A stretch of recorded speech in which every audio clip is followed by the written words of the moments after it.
अस्सलामुअलैकुम जी, मैं वसीम तो मेरे नाल यासिर इकबाल। अज असीं गल करांगे जनाब PP 178 के हवाले नाल पाकिस्तान तरीके इंसाफ PP 178 की टिकट किनू मिल रही है। दो बंदे जी नामो नेट ने, मशहूर ने, तो जेडे टिकट लैन की भरपूर कोशिश कर रहे हैं। एक रौज़ैद कयूम खान तो दूसरा राणा अपना हंबल सना करीमी साहब।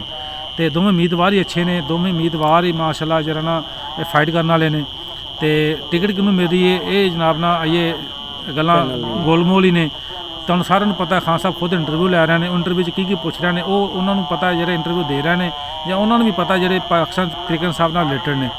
तो मेरा ख्याल है जनाब कि तरीके साहब की टिकट जिन्होंने भी मिलेगी ना इंशाल्लाह वो इलैक्शन मैंने बड़ी उम्मीद है कि मेहनत करेगा। अगर दूसरा कैंडिडेट उनकी सपोर्ट करेगा तो अगर दूसरा कैंडिडेट अपने आज़ाद आएगा तो बड़ी मुश्किल है कि जरा ना वो मुकाबले आ सके। तो मेरा जितना ख्याल है टिकट जिन्होंने मिल रही है ना जी उनका हो सकता रौज़ैद कयूम साहब